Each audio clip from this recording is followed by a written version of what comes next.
চিন্তা ভাবনা রয়েছে? গ্রুমিং ক্লাসগুলা চলতে থাকবে। আমাদের নেক্সট ইয়ারে যারা নতুন নতুন আসবে ওদেরকে নিয়ে ভাববো, ওদেরকে নিয়ে এই কাজগুলো করব। আপু বর্তমানে দেখা যাচ্ছে একটা মেয়ে মডেল, মানে মডেলিং মডেল ভেবে আসলে চুল, বিভিন্ন চুল করে যে মেয়েটার নাম হলো নূপুর, এই মেয়েটার সম্পর্কে কিছু জানেন কি? হ্যাঁ, নূপুরকে দেখেছি। আসলে এটা একদম আমার কাছে খুব ব্যাকওয়ার্ড মনে হয়। একবার এক এক হেয়ার স্টাইল বা খুবই, হ্যাঁ আছে না যে, হ্যাঁ হেয়ার কালার করুক সেটা একটা সামঞ্জস্য রেখে, হ্যাঁ। তো হয়তোবা ও যেটা করছে এটা আমার আমার দৃষ্টিকোণ থেকে মানে তেমন একটা আমার কাছে ভালো লাগে না। এই তো। আসলে এটা কি মডেলদের মান সম্মান ক্ষুণ্ণ হচ্ছে মনে হচ্ছে? না, মান সম্মান ক্ষুণ্ণ না, এটা হচ্ছে একটা মানে আছে না যে একটা রুচিরই, যে এটাও দেখতে হবে যে আমাকে এই হেয়ার স্টাইলে আমাকে কতটুকু ভালো লাগছে।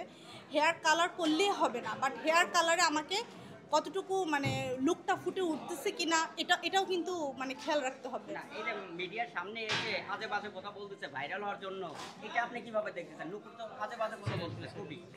না, এটা আসলে আমার কাছে একদমই মানে ভালো লাগছে না, একদমই না।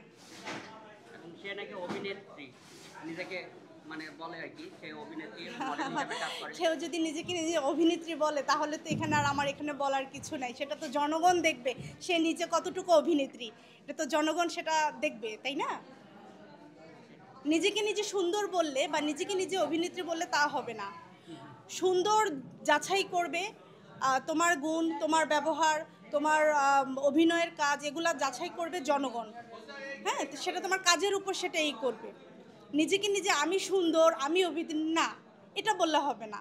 হ্যাঁ, আমরা আল্লাহ সৃষ্টি আমরা সবাই সুন্দর, কিন্তু তার তার মধ্যেও দেখা গেছে যে এখানে হ্যাঁ যদি মিডিয়াতে কাজ করে, যদি তাহলে তো জনগণ সেটা দেখবে যে আমি কয়টা মুভি করলাম, আমি কয়টা নাটক করলাম, পাবলিক দেখবে, পাবলিক সেটা চিনবে।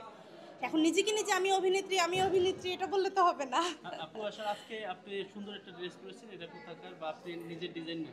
না না, আমি এটা মেক মেক করি নাই, এটা আমি কিনেছি সব থেকে, বসুন্ধরা সব থেকে এটা আমি নিয়েছি। বর্তমানে ব্যস্ত কি নিয়ে আপু? বর্তমানে এই যে আমি ওদেরকে আজ 4 মাসের মতো ওদেরকে আমি গ্রুমিং ক্লাসটা করালাম। ব্যস্ত আছি, এখন ফ্রি আছি, এখন আবার সামনে ভালো কোনো কাজ পেলে আবার করব। আপনার সামনে কোনো নাটক বা সিনেমাতে কোনো কাজ করার ইচ্ছা আছে কিনা? আমি অলরেডি 2টা নাটক করেছি বিটিভিতে, মুক্তি নামে, যেখানে রুনা খান আপু ছিল, সেটা গত বছরে।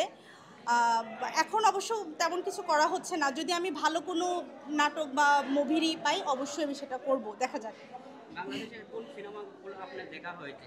অনেকগুলো সিনেমা বের হয়েছে, তাণ্ডব সিনেমা, বরবাদ সিনেমা, মেগাস্টার সাকিব খানের। তো কোন সাকিব খানের সিনেমাগুলো এই ভালো 2টা লাগে? মুভি আমি হলে গিয়ে দেখেছি, তাণ্ডব